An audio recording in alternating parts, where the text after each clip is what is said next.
Hello everyone, नमस्कार। स्वागत है आपका क्लासेस के बीए प्लेटफॉर्म पर। दोस्तों, बीए फर्स्ट ईयर में राजनीति विज्ञान प्रश्न पत्र सेकेंड, जिसमें हमारा आज का ये लेक्चर 11वां लेक्चर होने जा रहा है दोस्तों, जिसमें हम बात करेंगे भारतीय संविधान का निर्माण। ठीक है दोस्तों, ये हमारे टॉपिकों के अंतर्गत सबसे इंपॉर्टेंट टॉपिकों में से एक है भारतीय संविधान का निर्माण। दोस्तों, जैसा कि हमने फर्स्ट सीरीज में राजनीति विज्ञान की जो पहली सीरीज हमने डिस्कस की थी, उसमें हमने देखा था संविधान का निर्माण या संविधान से संबंधित कुछ तथ्य देखने का प्रयास किया था, जिसमें हमने समझा था कि संविधान क्या होता है, संविधान किस लिए आवश्यक होता है, ये सब, अर्थात कि पूरे विश्व के पटल पर हमने संविधान के बारे में देखने का, जानने का प्रयास किया था। ठीक है, और आज के इस लेक्चर में अर्थात पॉलिटी की इस सेकंड सीरीज में दोस्तों आज हम स्टार्ट करने जा रहे हैं भारतीय संविधान पर। ठीक है, तो यहां से हम शुरुआत करते हैं अपनी इस यात्रा की, हमारी इस जर्नी की, जिसमें पूरी जर्नी में दोस्तों हम संविधान से संबंधित संविधान के विभिन्न अंगों के बारे में अध्ययन करने वाले हैं, जिसमें काफी लंबी चर्चा इसमें देखने को मिलेगी, काफी सारे लेक्चर इसके अंतर्गत देखने को मिलेंगे। जैसा कि इस पॉलिटी सेकंड पार्ट में जब हमने स्टार्ट किया था दोस्तों, उसी समय अर्थात कि जब सिलेबस डिस्कस किया था तब भी हमने देखा था कि 8 से 10 से 12 लेक्चर मात्र ऐसे हैं जो फर्स्ट यूनिट पर होने हैं, फर्स्ट यूनिट के फर्स्ट चैप्टर पर होने हैं। उसके बाद जितने भी चैप्टर आने वाले हैं दोस्तों, उनमें लगभग किसी ना किसी रूप में हम सिर्फ और सिर्फ संविधान की ही बात करेंगे। संविधान जैसे जब भी हम मूल अधिकारों के बारे में चर्चा करेंगे या मूल कर्तव्यों के बारे में चर्चा करेंगे, कार्यपालिका, विधायिका, न्यायपालिका, इन सब पे जब भी हमारी बात होगी तो ये विभिन्न संविधान के विभिन्न अंगों के रूप में ही आते हैं। ठीक है, तो दोस्तों इस जर्नी का एक विशेषता है कि इसमें हम अर्थात कि भारतीय संविधान का अध्ययन करते वक्त जो है हम विशेष फैक्टों के बारे में भी चर्चा करते चलेंगे, और वर्तमान में जो भी उससे रिलेटेड है, आज के करंट में जो रिलेटेड है, उससे भी हम इसको जोड़ते हुए चलेंगे। ठीक है, तो शुरुआत करते हैं दोस्तों हमारे आज के इस शानदार सेशन की, जिसमें हम सिर्फ भारतीय संविधान के बारे में बात करेंगे कि भारत का संविधान बना कैसे, किस प्रकार से इसका निर्माण हुआ है, कब निर्माण हुआ है ना, और कब से इसकी प्रेरणा मिली थी, और लगभग जैसे कि शुरुआत से लेकर के अंत तक में कितना टाइम इसको बनने में लगा है, किसने क्या भूमिका निभाई है। तो इन सब पर हमारे दोस्तों एक समग्र चर्चा होने जा रही है। और इस भारतीय संविधान के इस टॉपिक में दोस्तों हमें लगभग 4 से 5 टॉपिक कहें कि लेक्चर, छोटे छोटे लगभग 33 मिनट के लेक्चर हम लेकर आएंगे, जिसमें भारतीय संविधान का कंसेप्ट पूरी तरह हमारा क्लियर हो जाएगा। ठीक है, चलिए तो शुरू करते हैं दोस्तों इसी के साथ में। और शुरू करने से पहले मैं उन सभी दोस्तों का शुक्र अदा करना चाहता हूं, धन्यवाद करना चाहता हूं जो हमारे सेशन पे कंटिन्यूअसली बने हुए हैं, और काफी शेयर और लाइक भी है दोस्तों हमारे वीडियोस को मिल रहे हैं, आ रहे हैं। इसी प्रकार से अपना स्टेप बनाए रखें दोस्तों। और जो दोस्त मेरे सेशन पर पहली बार आए हैं, जो हमारे क्लास को पहली बार देख रहे हैं, उनसे एक विशेष अनुरोध है कि दोस्तों पहले इस चैनल के बारे में आप थोड़ा सा जान लें, उसके बाद में ही क्लास हम स्टार्ट करेंगे। दोस्तों हमारे इस चैनल पर अर्थात कि लोधाजी क्लासेस के इस बीए प्लेटफॉर्म पर बीए के सभी सब्जेक्टों को क्रम अनुसार टॉपिक वाइज पढ़ाया जाता है। ठीक है, इस पर दोस्तों कोई शॉर्टकट नहीं है, कोई शॉर्ट फॉर्म नहीं है। हम पूरे टॉपिकों को अर्थात सभी टॉपिकों को पूरे विस्तार से आपके लिए लेकर आते हैं, फुल डिटेल में एनालाइज करते हैं यहाँ पर, और उसको व्यवहारिक रूप से समझने का प्रयास करते हैं दोस्तों। और इन सब के अलावा हम आपको पीडीएफ के फॉर्मेट में, पीडीएफ के रूप में दोस्तों हम क्लास नोट्स भी प्रोवाइड करते हैं टेलीग्राम चैनल पर। ठीक है, इसके अलावा आपके डाउट, जैसे कि जब से ये सभी क्लासेस ऑनलाइन हुई है, तब से स्टूडेंट के साथ में एक बड़ी समस्या हो चुकी है कि कॉलेज बंद हो चुके थे। ठीक है, और मतलब कि एक पर्सनल जो गाइडर होते हैं, जो पर्सनल टीचर होते हैं, वो उनको गाइड नहीं कर पाते, उनसे दूरियां काफी बन चुकी थी। इस कारण से ऑनलाइन पढ़ाई में दोस्तों पढ़ तो आप लेते हैं, लेकिन जो आपके डाउट होते हैं, डाउट क्लियर नहीं होता है, तो कहीं ना कहीं प्रॉब्लम क्रिएट होती थी। तो इसी कारण से दोस्तों आपको ऑनलाइन पढ़ते वक्त भी ऐसा ना लगे कि आपके साथ कोई टीचर नहीं है, इसलिए मैं जो सेशन आपको पढ़ाता हूं उनसे संबंधित या आपकी स्टडी से संबंधित कोई भी डाउट आपके अंदर हो तो उसे आप मेरे साथ डिस्कस कर सकते हैं। व्हाट्सएप के माध्यम से आप मुझसे डिस्कस कर सकते हैं, या कॉल के माध्यम से भी आप मुझसे डिस्कस कर सकते हैं। ठीक है, ओके, तो दोस्तों बढ़ते हैं अपने सेशन में, शुरू करते हैं अपनी आज की क्लास, जिसमें सबसे पहले हम देखेंगे कि जो हमारे सभी लेक्चर है उन सभी लेक्चरों को दोस्तों हमने प्लेलिस्ट के माध्यम से क्रिएट कर दिया है, प्लेलिस्ट क्रिएट कर दी है जिसमें सभी को अरेंज कर दिया गया है दोस्तों। सीरीज वाइज आपको सभी लेक्चर यहाँ पर मिल जाएंगे। ओके, इसके अलावा दोस्तों आप यहाँ हमारे व्हाट्सएप नंबर यहाँ से ले सकते हैं और इसी नंबर पर आपको कॉल भी इसी नंबर पर करना है अगर आप करना चाहते हैं तो। और लोधाजी क्लासेस टेलीग्राम लिंक है, लोधाजी क्लासेस टेलीग्राम पर जाकर के आप सभी नोट्स को डाउनलोड कर सकते हैं। ओके दोस्तों, सेशन को स्टार्ट करने से पहले एक छोटा सा नोटिफिकेशन और है, वो ये है कि आने वाले मंडे को अर्थात जस्ट अभी 2 दिन बाद दोस्तों हमारे एक विशेष सेशन होने जा रहा है, विशेष सेशन हो रहा है क्योंकि कमेंट के माध्यम से जैसा मैंने आपको पहले शुरू से ही बताया दोस्तों, हर लेक्चर में बोलता हूं मैं आपको कि जो भी आप डिमांड करते हैं आपकी सभी डिमांडों को फुलफिल करने का मैं पूरा प्रयास करता हूं। इसी प्रकार से एक बहुत अच्छी कमेंट आई थी, किसी स्टूडेंट ने कमेंट भेजी है, उन्होंने लिखा है कि सर एग्जाम होने वाले हैं लेकिन हमें अभी ये पता नहीं है कि आंसर राइटिंग जो करनी है किस प्रकार से करनी है बीए में जिससे कि अच्छे नंबर आ सके। ठीक है, तो उसी को लेकर के दोस्तों हम मंडे को एक सेशन रख रहे हैं जिसमें हम पूरे विस्तार से मैं आपको पूरे विस्तार से समझाऊंगा कि बीए के अंतर्गत जब भी आप आंसर राइटिंग करने बैठेंगे, जब आप एग्जाम हॉल में कॉपी लिखने बैठेंगे तो आपको किस प्रकार से आंसर लिखना है, कौन सा आपका आंसर का फॉर्मेट होना चाहिए, कितने शब्दों में कौन सा फॉर्मेट लिखना है आपको, वो सब पर विस्तार से हमारी चर्चा होगी। लगभग कम से कम 1 घंटे का सेशन हम उसमें लेने वाले हैं। ठीक है, और मैं पूरी विश्वास आपको दिलाता हूं दोस्तों कि जब हमारा मंडे का वो सेशन एंड होगा तब तक आपको अच्छे से समझ आ चुका होगा कि बीए में हमें किस प्रकार से आंसर राइटिंग करनी है जिससे कि हम बहुत अच्छे मार्क्स अन्य स्टूडेंट की अपेक्षा अच्छे मार्क्स ला पाए। ठीक है, चलिए तो दोस्तों इसी के साथ शुरुआत करते हैं अपने आज के सेशन की। हमारा अभी तक फर्स्ट यूनिट के अंतर्गत दोस्तों फर्स्ट टॉपिक कंप्लीट हो चुका है। ठीक है, आज से हम मूव कर रहे हैं सेकंड टॉपिक पर जिसमें भारतीय संविधान के निर्माण, विकास और स्रोतों की हम बात करेंगे और इसके बाद में आएगा भारतीय संविधान की प्रस्तावना और भारतीय संविधान की प्रमुख विशेषताएं। हालांकि आपके सिलेबस में भी इसको 2 पार्ट में बांट दिया गया है, जैसे कि भारतीय संविधान का निर्माण, स्रोत, ये सब चाहते तो एक ही टॉपिक में भी आ सकता था परंतु टॉपिक ज्यादा लेंदी हो रहा होगा, इस कारण से इन्होंने 2 पार्ट में डाल दिया है।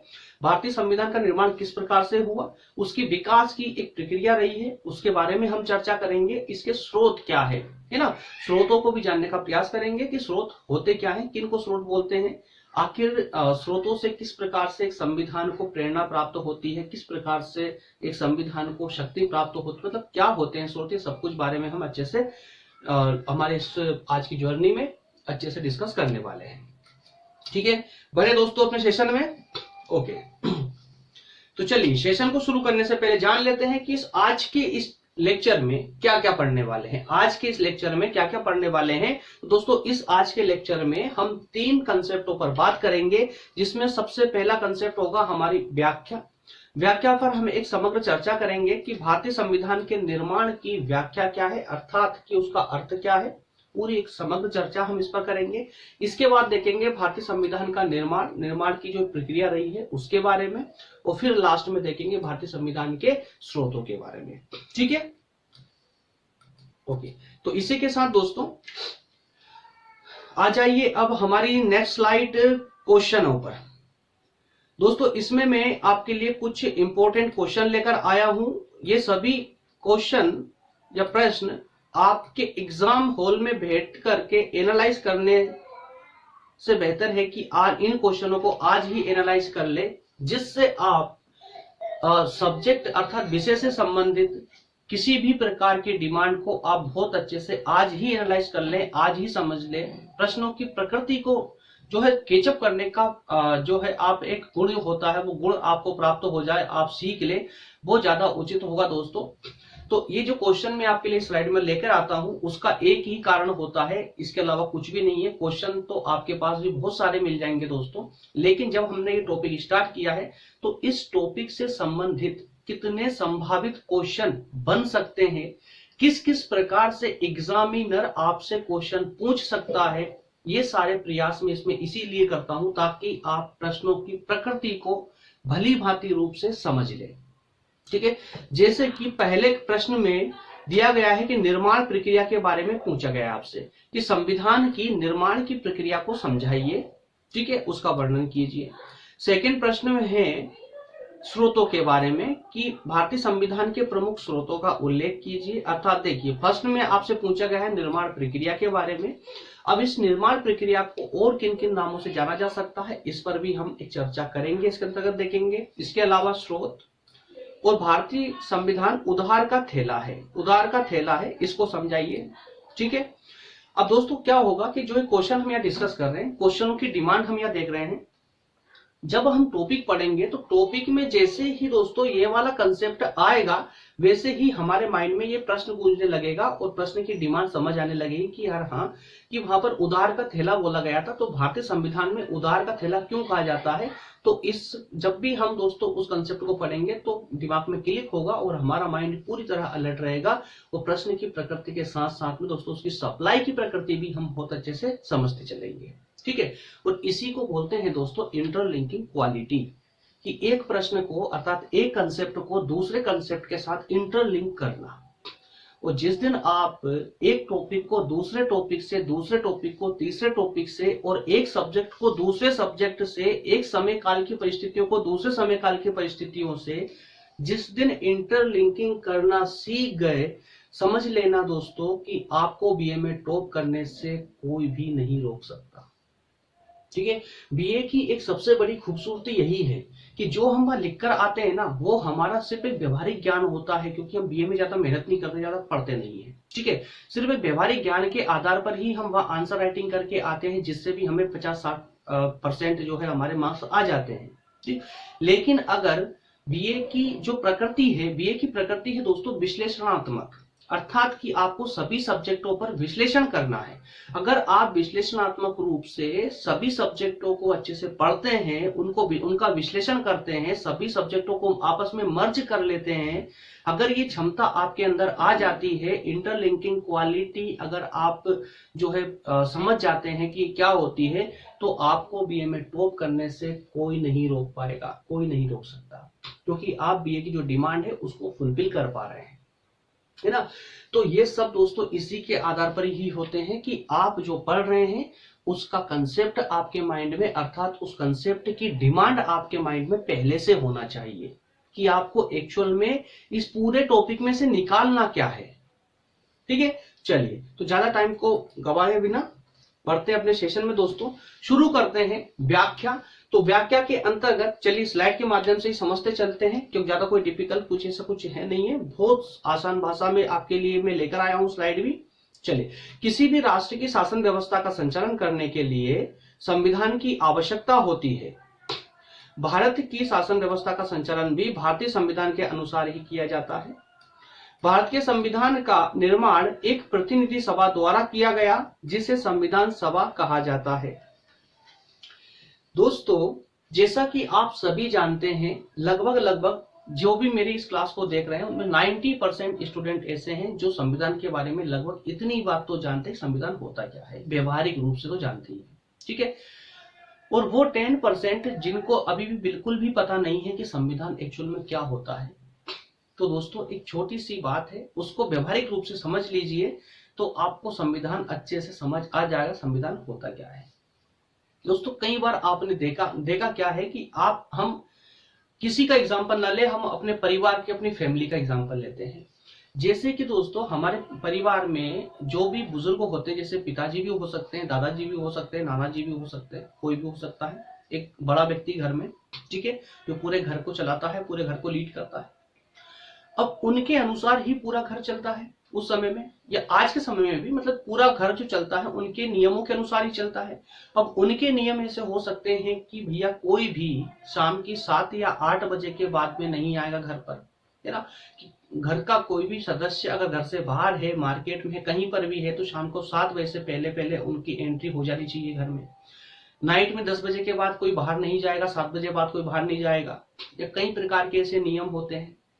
इसके अलावा आपको पूरे महीने में इतना खर्च करना है, यहाँ पर इतना खर्च करना है, ये सारे नियम आपके घर में, हर घर में आज देखने को मिलते हैं। सबका अपना अपने कुछ नियम, कुछ रूल्स रेगुलेशन होते हैं हर एक फैमिली के। ठीक है, अब जहाँ फैमिली के रूल्स रेगुलेशन नहीं होते वहां समाज बना के दे देती है, और जहाँ समाज के नहीं होते हैं वह पूरी सोसाइटी के साथ में कुछ सोसाइटियां मिलकर के एक संगठन बना लेती है। तो ये सब क्या होते हैं? आपके परिवार के जो रूल्स होते हैं दोस्तों, वो लिखित रूप फॉर्मेट में नहीं होते हैं, ऐसे ही रटे हुए होते हैं। क्यों रटे हुए होते हैं? क्योंकि काफी पुराने समय से आपके दादाजी के, अगर पिताजी का समय है तो दादाजी के समय से वो रूल्स चले आ रहे हैं जिनको फॉलो आज पिताजी कर रहे हैं और उनके बाद में फॉलो फिर आप करेंगे। ठीक है, तो ये प्रकार का एक रूल्स की एक प्रक्रिया थी जो काफी लंबे समय से चली आ रही थी। इस कारण से उसको लिखा नहीं गया है। अगर लिखा होता तो उसको हम क्या बोल देते? एक रूल बुक बोल देते, एक नियमों की किताब बोल देते। ठीक है, और जो वो नियमों की किताब, जो वो रूल बुक होती, वही दोस्तों आपकी फैमिली की, आपके परिवार का संविधान कहलाता। ठीक है, तो यही कुछ होता दोस्तों।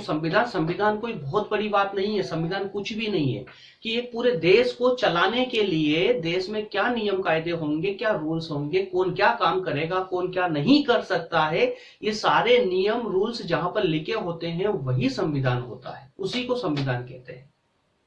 अब क्लियर हुआ मायने पूरे संविधान का एक छोटा सा कंसेप्ट, व्यवहारिक कंसेप्ट। ठीक है, तो अब हम कह सकते हैं कि भारतीय माफ कीजिए संविधान, किसी भी देश को चलाने के लिए संविधान की आवश्यकता पड़ती है, क्योंकि कोई भी देश होता है वो संविधान के अनुसार ही चलता है।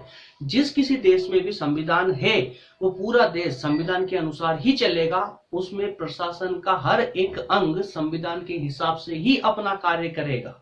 ठीक है, उसी प्रकार से भारत में भी शासन व्यवस्था संविधान के हिसाब से ही चलाई जाती है, कोई अलग से नहीं चलती है। अर्थात यहाँ पर भारत में सबसे ऊपर कौन है दोस्तों? सबसे ऊपर संविधान है, संविधान से ऊपर कोई नहीं है। ठीक है, सब सर्वोपरि कौन है? संविधान है। हुआ क्लियर? ठीक है, तो हमारा जो संविधान था दोस्तों, भारत का संविधान एक निर्मित संविधान है जिसको लिखा गया है, बनाया गया है। स्पेशली एक सभा, एक मीटिंग बिठाई गई थी कुछ लोगों की। उन मीटिंग के द्वारा दोस्तों काफी लंबे समय तक, लगभग 2 सालों तक ये लोग बैठ करके उन्होंने संविधान को लिखा। और जिस मीटिंग ने, जिन सदस्यों ने लिखा, उन सबका उसको समग्र रूप से संविधान सभा कहा गया था। ठीक है, तो जिन्होंने संविधान को लिखा था उसी को संविधान सभा कहा गया। इतना कंसेप्ट क्लियर है ना? अब आगे बढ़ते हैं दोस्तों। तो देखिए, भारत में संविधान सभा की प्रेरणा जो है 17वीं और 18वीं शताब्दी की जो लोकतांत्रिक क्रांतियां हुई थी उनसे मिली थी। अर्थात कि 17वीं और 18वीं सदी में 1600 से लेकर के 19वीं, 18वीं, 17वीं, 1700, 1800 तक के समय में दोस्तों, इस बीच के समय में कई देशों में लोकतांत्रिक क्रांतियां हो रही थी। और क्रांतियां इसीलिए हो रही थी, संविधान की मांग के लिए हो रही थी, संविधान सभा की मांग के लिए हो रही थी, लोकतंत्र को स्थापित करने के लिए हो रही थी। तो हमारे नेताओं को भी, हमारी कांग्रेस को भी, हमारे जितने भी बड़े बड़े नेता थे जिन्होंने संविधान का निर्माण किया है दोस्तों, उनको भी ये जो संविधान सभा की प्रेरणा मिली, वो प्रेरणा इन क्रांतियों से ही मिली थी इनको। ठीक है, और संविधान सभा का विचार सर्वप्रथम इंग्लैंड के हेनरी मैन ने प्रस्तुत किया। अब यहाँ एक छोटा सा फैक्ट है, इसको भी अगर आप जान लेंगे या याद हो ही जाएगा, याद करने की आवश्यकता ही नहीं है आपको। इतना सा आपको याद करना है कि संविधान सभा के बारे में सबसे पहले किसने कहा होगा। भाई ये शब्द कभी तो आया होगा कि ये संविधान सभा भी जैसे कुछ हो सकती है, कि संविधान के निर्माण के लिए एक सभा का गठन किया जा सकता है, किसी ने तो कहा होगा। तो दोस्तों वो इंग्लैंड के हेनरी मैन ने कहा था। किसने? इंग्लैंड के हेनरी मैन ने यह विचार प्रस्तुत किया था। लेकिन याद रखिए, इंग्लैंड के हेनरी मैन ने सिर्फ विचार प्रस्तुत किया था, लेकिन इसको वास्तविक व्यवहारिक रूप में लेकर कौन आया? तो दोस्तों वो अमेरिका और फ्रांस में प्रस्तुत किया। सबसे पहले अमेरिका और फ्रांस में इसको लाया गया। सबसे पहले संविधान सभा कहां गठित की गई? तो अमेरिका और फ्रांस में की गई थी।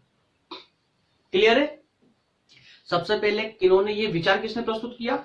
तो हेनरी मैन ने, जो इंग्लैंड के थे।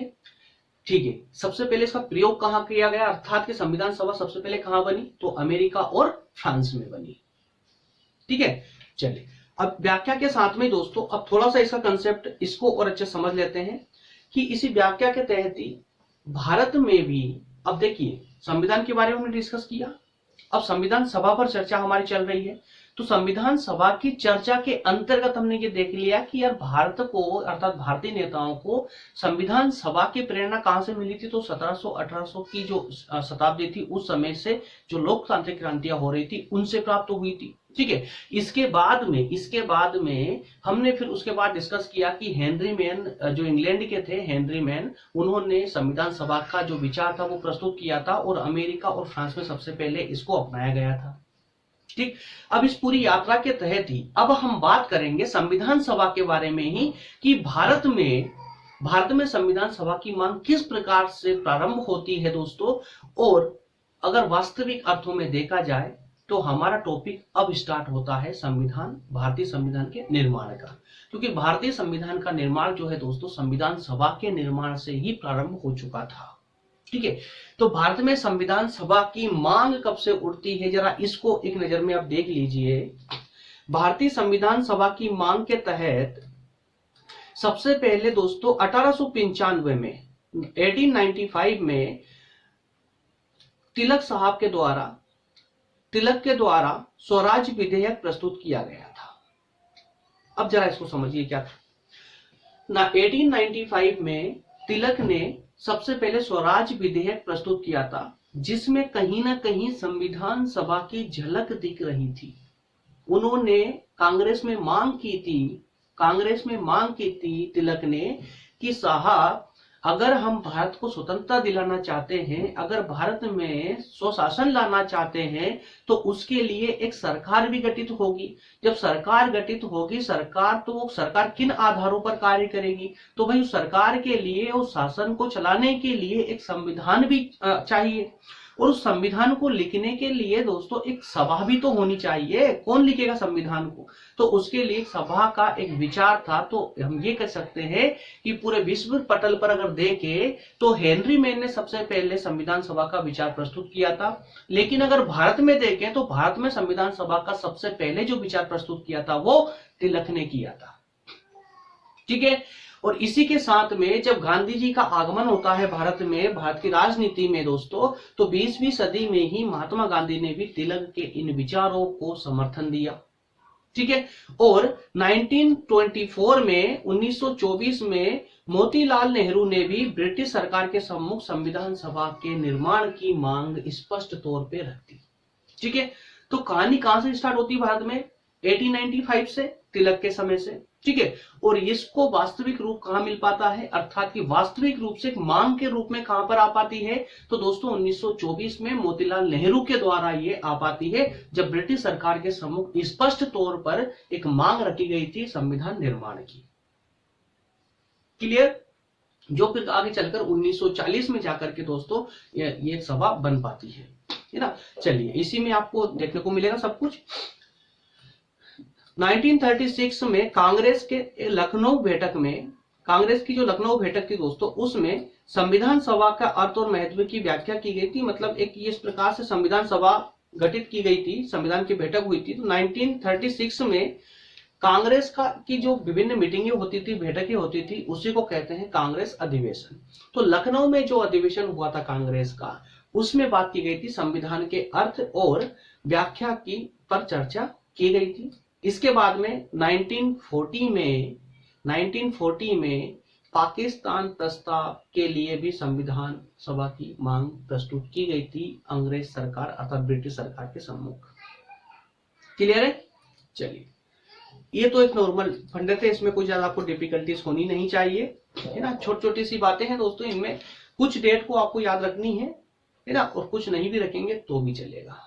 बस आपको जो मेन है ना, मैंने बताया आपको की पॉइंट पकड़ना जरूरी है कि आपको यह समझ होना चाहिए कि पूरे टॉपिक की क्या है, पूरे टॉपिक की चाबी क्या है। ये ऐसी कौन सी चाबी को पकड़े कि पूरा टॉपिक ताले की तरह खुल जाए, रूम का गेट जैसे खुलता है ना, इससे पूरा टॉपिक खुल जाना चाहिए, है ना।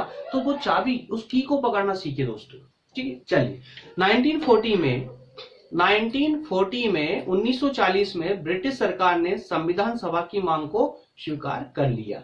तो ऑल ओवर लास्ट में आकर के ब्रिटिश सरकार ने भी भारत के द्वारा मांग की जा रही संविधान सभा की उसको स्वीकार कर लिया, और 1942 में अर्थात 2 साल बाद क्रिप्स मिशन भारत भेजा। लॉर्ड क्रिप्स था, एक अंग्रेज था दोस्तों, उनके नेतृत्व में कुछ लोगों को जो है भारत भेजा संविधान सभा को बनाने के लिए, संविधान सभा किस प्रकार से गठित होगी, उन सब नियमों को डिसाइड करने के लिए, कांग्रेस के साथ बात करने के लिए इंग्लैंड से एक क्रिप्स मिशन भारत आता है। ठीक है, उन्होंने, उनकी बैठक होती है कांग्रेस की, मुस्लिम लीग की और इस पूरे क्रिप्स की, इन सब तीनों की बैठक होती है। इस बैठक में दोस्तों यहाँ कहा गया कि एक निर्वाचित संविधान सभा का गठन किया जाएगा। इसमें बात हुई थी, तय हुआ था कि निर्वाचित की संविधान सभा किस प्रकार से बनाई जाएगी। तो संविधान सभा बनाने के लिए भी निर्वाचन होगा, चुनाव होगा। चुनाव के द्वारा जीतकर जो लोग आएंगे वही लोग संविधान सभा में होंगे और वही संविधान का निर्माण करेंगे। ठीक है, तो इसके लिए एक निर्वाचन सभा का गठन करने की बात इसमें कही गई थी और कहा गया था युद्ध के बाद में, अर्थात दूसरा विश्व युद्ध जो चल रहा था, उस युद्ध के बाद में इस प्रकार से एक संविधान सभा का गठन होगा, ये तय हो चुका था। लेकिन क्या हुआ कि मुस्लिम लीग की स्पष्ट मांग थी, पाकिस्तान, पृथक पाकिस्तान की मांग चल रही थी मुस्लिम लीग के अंतर्गत, जिसे ब्रिटिश सरकार ने मानने से स्पष्ट तौर पर मना कर दिया। कुछ अन्य मांगे थी कांग्रेस की, जिनको भी ब्रिटिश सरकार ने स्पष्ट तौर पर मानने से मना कर दिया। इन सब कुछ कारण रहे थे दोस्तों, जिसके कारण से क्रिप्स की जो योजना आई थी, क्रिप्स का जो मिशन भारत आया था, वो सफल नहीं हो पाया, उसे वापस खाली हाथ लौटने पड़ा। ठीक है, इसके बाद में दोस्तों फिर 4 साल बाद, इसके क्रिप्स के 4 साल बाद अर्थात 1946 में ब्रिटिश सरकार फिर से एक कैबिनेट मिशन भेजती है भारत में। एक कैबिनेट, जैसे पहले कौन आया था, क्रिप्स मिशन आया था। अब क्रिप्स के बाद में, क्रिप्स मिशन जब असफल हुआ तो कैबिनेट मिशन को भारत भेजा, कैबिनेट मिशन को भारत भेजा और उसके नेतृत्व में ही कांग्रेस ने भी स्वीकार किया और भारतीय संविधान सभा के प्रस्ताव को आखिरी में स्वीकृति मिल गई। ठीक है, तो दोस्तों संविधान सभा के लिए 2 प्रकार के मिशन इंग्लैंड से भारत आते हैं। पहला क्रिप्स मिशन आता है, दूसरा कैबिनेट मिशन आता है। क्रिप्स मिशन असफल होकर लौट जाता है, वहीं जो है दोस्तों आपका कैबिनेट मिशन सफल हो जाता है और कैबिनेट मिशन की अनुशंसाओं पर ही जो है इस प्रकार से संविधान सभा का निर्माण होता है। ठीक है, ये क्लियर हुआ इतना? ओके, तो दोस्तों व्याख्या वाला कंसेप्ट हमारा पूरा क्लियर हो चुका है, जिसमें हमने अच्छे से समझने का प्रयास किया है कि संविधान क्या होता है, क्यों आवश्यक होता है। तो अब यहाँ पर आपसे क्वेश्चन किया जा सकता है कि संविधान की आवश्यकता हमें या विश्व को क्यों है, समझाइए। ये कुछ ज्यादा ही ऑथेंटिक क्वेश्चन हो रहा है। हालांकि इस प्रकार के क्वेश्चन बहुत कम ही से देखने को मिलते हैं। जब हम कहते हैं ना कि पेपर बहुत ज्यादा टफ था, उस कंडीशन में आपको इस प्रकृति के क्वेश्चन देखने को मिल सकते हैं कि संविधान की आवश्यकता क्यों होती है, समझाइए। विश्व को संविधान की आवश्यकता क्यों है, समझाइए, वर्णन कीजिए, 100 उदाहरण समझाइए। तो इसमें दोस्तों हम इस व्याख्या वाले टॉपिक को, पॉइंट को लिख सकते हैं। ठीक है, इसके अलावा क्वेश्चनों में इस प्रकार से आ सकता है कि भारत में संविधान सभा के निर्माण के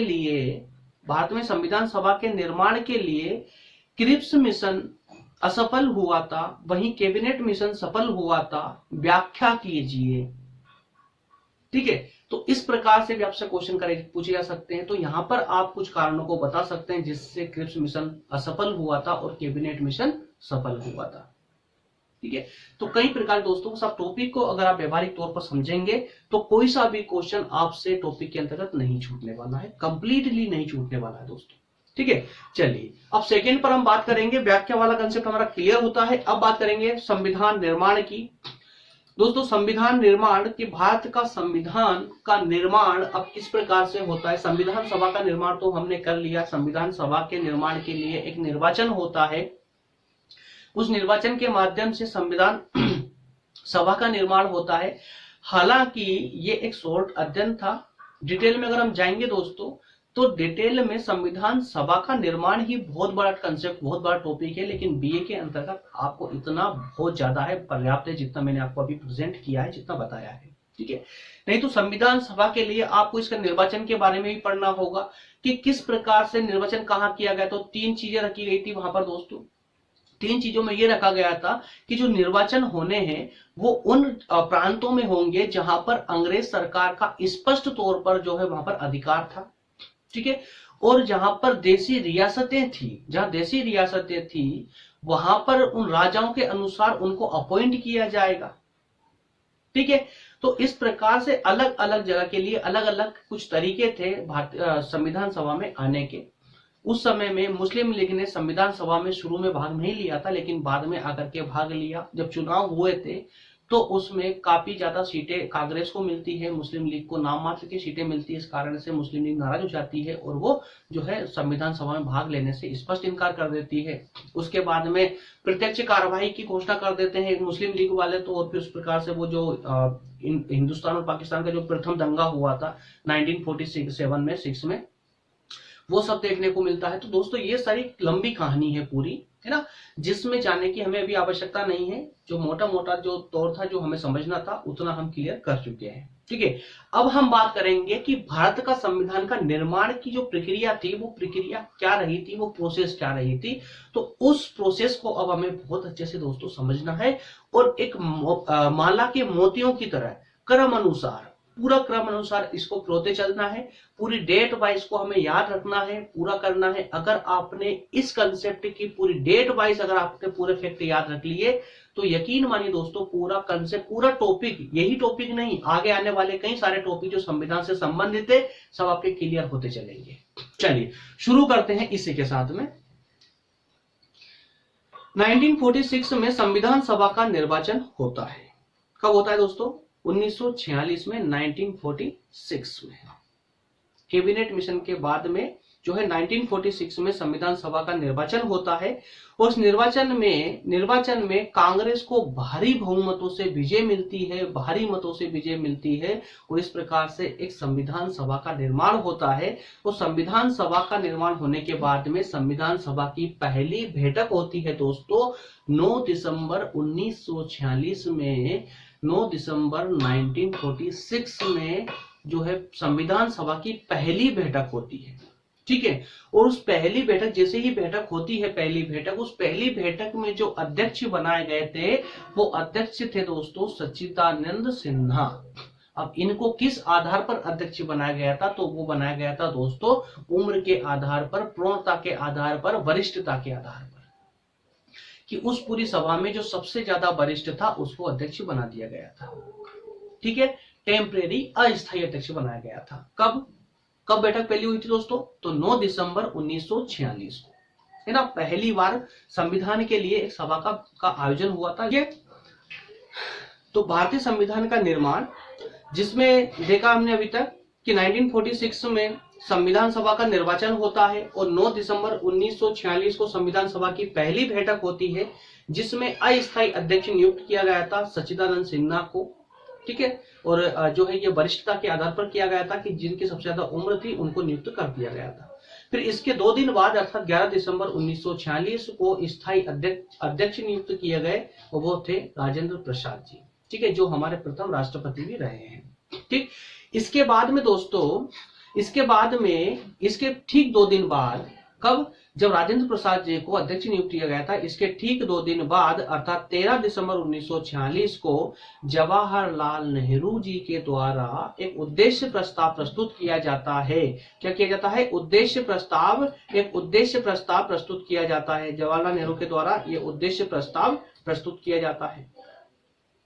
ठीक है, और ये उद्देश्य प्रस्ताव के बारे में आप जरा थोड़ा सा जान लें। उद्देश्य प्रस्ताव दोस्तों जो हमारी आज संविधान की प्रस्तावना है लगभग सेम टू सेम वही है, यही इसी को प्रस्तुत किया गया था, ये मान लेते हैं कि संविधान का छोटा एक रूप है, संविधान का दर्शन कहते हैं हम हमारे संविधान की प्रस्तावना को।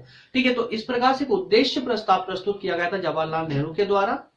और ये उसके एक हफ्ते बाद अर्थात कि 22 जनवरी को, कब? 22 जनवरी को, माफ कीजिए, एक हफ्ते बाद नहीं, 22 जनवरी 1947 को संविधान सभा के सभी सदस्यों ने सर्वसम्मति से उस उद्देश्य प्रस्ताव को स्वीकार भी कर लिया। तो ये जो कंसेप्ट है, जो लाइन है, इनको याद कर रखते चलना है आपको कि संविधान सभा के निर्माण के तहत सबसे पहले निर्वाचन कब हुए थे, 1946 में निर्वाचन हुए थे। उसके बाद 9 दिसंबर को पहली बैठक होती है जिसके अध्यक्ष सच्चिदानंद सिन्हा होते हैं। इसके 2 दिन बाद में फिर अगली बैठक हो जाती है 11 दिसंबर 1946 को, जिसमें स्थायी अध्यक्ष नियुक्त किए जाते हैं राजेंद्र प्रसाद साहब को। उसके बाद दोस्तों उसके 2 दिन बाद फिर से अर्थात कि 13 दिसंबर 1946 को जवाहरलाल नेहरू के द्वारा उद्देश्य प्रस्ताव प्रस्तुत किया जाता है, जो 22 जनवरी 1947 को संविधान सभा के सभी सदस्यों के द्वारा सर्वसम्मति से उसको एक्सेप्ट किया जाता है, स्वीकार किया जाता है। ठीक है, इसके बाद में दोस्तों फिर आगे ये कहानी आगे बढ़ती है संविधान सभा की। संविधान सभा अब कार्य करने लगती है, तो जैसे ही उनकी मीटिंग होती है, बैठक होती है, तो अब वो विचार विमर्श करते हैं कि किस प्रकार से संविधान का निर्माण किया जाए। अब ऐसा तो संभव नहीं है कि गोल मेज पर पूरे सबके सब सभा के सभी सदस्य साथ में बैठे और सब लिखना प्रारंभ कर दे, सोचना प्रारंभ कर दे, तो ऐसा तो संभव नहीं था। तो इस कारण से संविधान के अलग अलग कार्यों को अलग अलग लोगों के हाथों में देना प्रारंभ कर दिया। जितने संविधान सभा के अंदर जितने भी 200 से 250 सदस्य थे दोस्तों, सभी सदस्यों के हाथों में अलग अलग एक समितियां बना दी, कुछ लोगों को बांट करके अलग अलग उस सभा के ग्रुप बना दिए और ग्रुपों को अलग अलग काम पकड़ा दिए। और वही उन्हीं ग्रुपों के नाम, उन समितियों के नाम थे संघ संविधान समिति, प्रांतीय संविधान समिति, संघ शक्ति समिति, मूल अधिकार अल्पसंख्यक आदि संबंधित समिति, प्रारूप समिति या वार्ता समिति। इस प्रकार की कई सारी कुछ समितियों का निर्माण किया गया और इन समितियों को विभिन्न प्रकार के कार्य सौंप दिए गए। ठीक है, तो इन समितियों के दोस्तों आपको नाम याद करने पड़ेंगे। नाम अच्छे से 4-5 बार पढ़ेंगे तो आपको आसानी से यह नाम याद हो जाएंगे, सब कुछ डिफिकल्ट नहीं है। संघ संविधान समिति, संघ के लेवल वाली। प्रांतीय संविधान समिति की प्रांतों के बारे में कौन डिस्कस करेगा, कौन सोचेगा, प्रांतों, अलग अलग प्रांतों के लिए। कि जो लोग प्रांतों से आते, जैसे मान लेते हैं कि कुछ राजस्थान से आए थे, कुछ यूपी से, कुछ मध्य प्रदेश से, कुछ उत्तराखंड से, है ना, कुछ तमिलनाडु, केरल वगैरह, तो इन सभी प्रांतों के जो सदस्य प्रतिनिधि आए थे उनको उन समितियों के अंदर डाल दिया, प्रांतीय समितियों के अंतर्गत। ठीक है, और अलग अलग प्रांतों के लिए अलग अलग प्रकार से जो सुविधा के हिसाब से किस प्रकार की वहां व्यवस्था होनी चाहिए उस प्रकार के कार्य उनको सौंप दिए गए थे। तो सबको उनकी सुविधा के अनुसार कार्य सौंपे गए और इस प्रकार, इसलिए ही यहाँ पर ये समितियों का निर्माण किया गया था। ठीक, इसके बाद दोस्तों क्या होता है कि सबसे इंपॉर्टेंट, सबसे महत्वपूर्ण समिति एक होती है प्रारूप समिति, जिसने संविधान का एक पूरा प्रारूप तैयार किया था, एक पूरा संविधान का एक खाका तैयार किया था। और इसके अध्यक्ष किसको नियुक्त किया गया था, तो अंबेडकर साहब को इसका अध्यक्ष नियुक्त किया गया था। और ये प्रारूप समिति दोस्तों 29 अगस्त 1947 को अस्तित्व में आती है, 29 अगस्त 1947 को अस्तित्व में आती है और अध्यक्ष अंबेडकर साहब को चुना जाता है। और ये 1948 में अर्थात लगभग 8 महीने बाद ही प्रारूप समिति ने एक प्रारूप, संविधान का पूरा एक खाका, एक प्रारूप तैयार करके और संविधान सभा के सामने प्रस्तुत कर दिया। 1948 में राजेंद्र प्रसाद साहब के हाथों में संविधान का एक पूरा प्रारूप, एक पूरा खाका प्रस्तुत कर दिया। ठीक है, 8 महीने बाद। और फिर कहानी और आगे बढ़ती है, तो फिर देखा जाता है कि इसमें कि संविधान सभा के द्वारा संविधान पास करने के लिए दोस्तों इनके 3 चरणों से होकर ये पूरी प्रक्रिया गुजरती है। संविधान के पूरे रूल्स रेगुलेशन सब कुछ बन जाने के बाद में सभी समितियों ने लगभग अपना कार्य पूरा खत्म कर लिया। अब इसके बाद में सभी समितियां अपना अपना कार्य लेकर के एक संपूर्ण एक मीटिंग में अर्थात संपूर्ण एक अधिवेशन के अंतर्गत मिलती है, संविधान सभा के अंतर्गत सबके सामने मिलती है, सब साथ में मिलते हैं और अपने अपने कार्य का प्रदर्शन करते, अपने अपने कार्य को दिखाते हैं कि उनके अनुसार कौन कौन सा, उनकी समितियों के अनुसार, उनकी समितियों के द्वारा कौन कौन से कार्य किए गए हैं। और इन सब कार्यों को एक रिंग में पौराने का काम, एक रिंग में डालने का कार्य जो किया उस पूरी संविधान सभा के अंतर्गत दोस्तों, तो वो कार्य हुआ 3 चरणों में, जिसको हमने कहा वाचन। क्या कहा, वाचन, संविधान वाचन या रूल रेगुलेशन वाचन की अर्थात कि जितनी भी समितियां बनाई गई थी संविधान का कार्य करने के लिए, उन संविधान समितियों ने किस प्रकार से कार्य किया, उस कार्यों का वाचन करने के लिए 3 बार मीटिंग बिठाई गई थी, जिसको पहले बार को बोला गया प्रथम वाचन, सेकेंड मीटिंग को बोला गया द्वितीय वाचन और लास्ट मीटिंग को बोला गया 3rd या तृतीय वाचन। ठीक है। इन सब वाचनों के माध्यम से ही संविधान का पूरा एक निर्माण हुआ। संविधान के निर्माण के अंतर्गत जो अनुच्छेद थे, उन अनुच्छेद या जो आर्टिकल थे उनको डाला गया संविधान के अंतर्गत, उनकी अनुसूचियों को डाला गया और उसके भाग, संविधान के भाग किए गए। ये सारी प्रक्रिया पूरी की पूरी दोस्तों 3 वाचनों के माध्यम से कंप्लीट होती है। तो आपको ये डेट याद, कंप्लीटली डेट आपको याद रखनी ही रखनी है कि प्रथम वाचन संविधान सभा के द्वारा संविधान का प्रथम वाचन जो हुआ था वो 8 जनवरी 1949 को हुआ था। सेकंड, दूसरा जो वाचन हुआ था वो हुआ था 16 नवंबर 1949 को, और लास्ट जो है 26 नवंबर 1949 को लास्ट या तीसरा वाचन होता है। और जैसे ही तीसरा वाचन कंप्लीट होता है दोस्तों, तो संविधान के कुछ रूल्स रेगुलेशन, कुछ अनुच्छेद तो उसी वक्त से पूरे देश में लागू हो जाते हैं, और कुछ अनुच्छेदों को बचाकर रख लिया जाता है जिनको 26 जनवरी 1950 को लागू कर दिया जाता है। अब संविधान तो बनकर रेडी हो चुका था आपका 26 नवंबर 1949 को, लेकिन 26 जनवरी 1950 को लागू करने का क्या कारण रहा होगा? तो उसके पीछे दोस्तों एक ऐतिहासिक कारण था कि कांग्रेस का एक अधिवेशन हुआ था। ये हुआ था दोस्तों 26 जनवरी 1930 में। 26 जनवरी आई थिंक 29 या 30 होगा, है ना। तो 26 जनवरी 1930 को एक अधिवेशन हुआ था जिसमें पूर्ण स्वतंत्र मतलब कि स्वतंत्रता के तिरंगा फहराया गया था, जिसमें दोस्तों स्वतंत्रता दिवस उस दिन मनाया गया था। तो इसीलिए 26 जनवरी का दिन ही उसमें चूज किया गया, उसमें चुना गया था। 26 जनवरी के दिन ही संविधान लागू किया गया था। ठीक है। तो इसके बाद संविधान सभा द्वारा निर्मित संविधान को अंतिम रूप से पास कर दिया गया और 26 जनवरी 1950 को संविधान लागू हुआ। इसी दिन अंतरिम संसद का भी गठन हो जाता है। जैसे संविधान लागू होता है, भारत में संसद बनकर सामने आ जाती है। और शुरू में जो संसद का कार्य किया था दोस्तों, वही संविधान सभा में जितने लोग थे उनके द्वारा ही जो है देश को संचालित किया गया था शुरू में। क्योंकि शुरू में एकदम तरीके से चुनाव लाना इतने बड़े देश में, है ना, एकदम चुनाव करवाना तो इतना पॉसिबल नहीं था।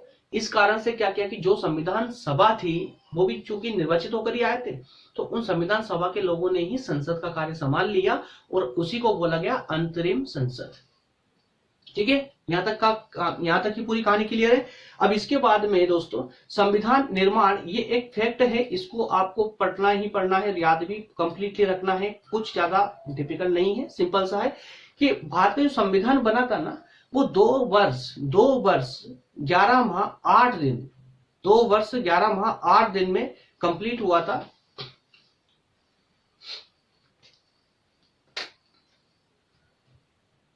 एक सेकेंड। ओके, तो 2 वर्ष 11 माह और 8 दिन में दोस्तों हमारा संविधान बनकर रेडी हुआ।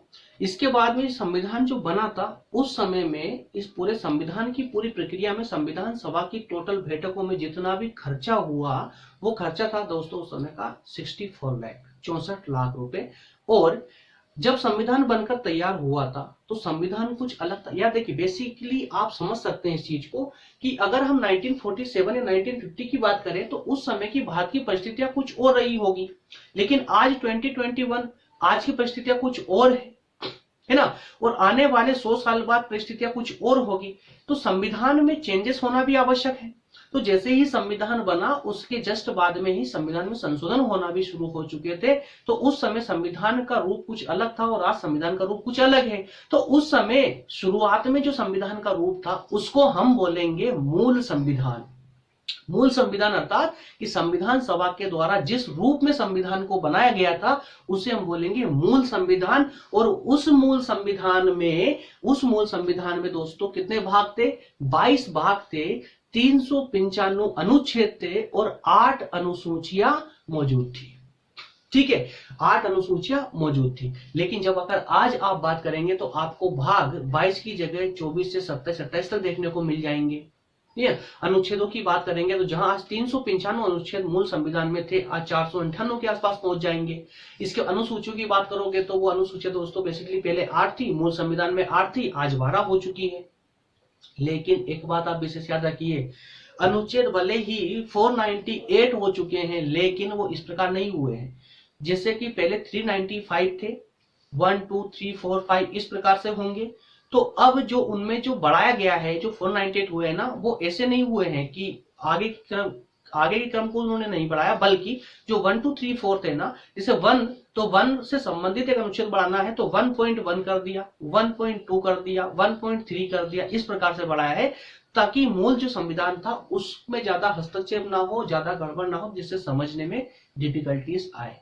ठीक है, तो संविधान में इस प्रकार संशोधन हुए। तो हमें सिर्फ याद ये रखना है कि जो मूल संविधान था हमारा, उस मूल संविधान में 22 भाग थे, 395 अनुच्छेद थे और वहीं 8 अनुसूचियां मौजूद थी। ठीक, और कुछ अनुच्छेद 26 नवंबर 1949 को लागू हो गए थे और शेष जो बचे हुए थे वो अनुच्छेद सबके सभी 26 जनवरी 1950 से लागू हो जाते हैं।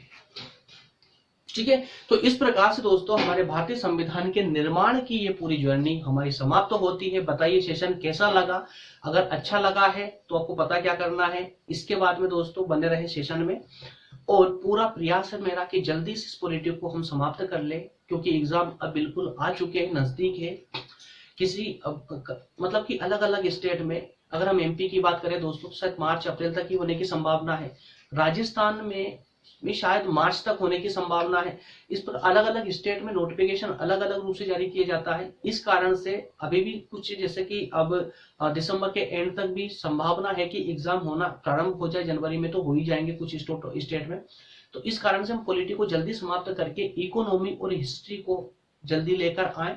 ठीक है, तो सभी सेशन दोस्तों मेरे द्वारा पूरा प्रयास किया जा रहा है बहुत स्पीड के साथ में कि आपको मैं सभी सेशन टाइम पे देता रहूं कंप्लीटली, लेकिन फिर भी वक्त लग ही जाता है। ठीक है, चलिए, तो इसी के साथ दोस्तों मिलते हैं नेक्स्ट सेशन में। तब तक के लिए आप सभी का बहुत बहुत धन्यवाद। और नेक्स्ट सेशन में जो दोस्तों हम बात करेंगे वो हमारे इसी संविधान के इसी टॉपिक को हम आगे बढ़ाते हुए संविधान के स्रोतों के बारे में चर्चा करेंगे, क्योंकि स्रोत सबसे बहुत ज्यादा इंपॉर्टेंट भी है। संविधान का निर्माण किस प्रकार हुआ है, उनके स्रोत क्या क्या है, समग्र चर्चा है, बड़ी चर्चा है। इसलिए लेक्चर ज्यादा लंबा होने के कारण ही दोस्तों इसी के पार्ट को मैंने तोड़ के नेक्स्ट पार्ट में कन्वर्ट कर दिया है। नेक्स्ट सेशन भी हमारा बहुत जल्दी अपलोड हो जाएगा। ठीक है, मिलते हैं नेक्स्ट सेशन में। तब तक के लिए आप सभी का बहुत बहुत धन्यवाद। स्वस्थ रहे, स्टडी करते रहे दोस्तों, और कोई भी समस्या हो तो मैं आपके लिए हूँ। ठीक है, व्हाट्सएप पर, कॉल पर, कमेंट बॉक्स में, सब जगह मौजूद हूँ आपके लिए। बस आप मुझे अपना डाउट बताएं, वो समाधान पाए। ठीक है, मिलते हैं नेक्स्ट सेशन। तब तक के लिए आप सभी का बहुत बहुत धन्यवाद। Thank you.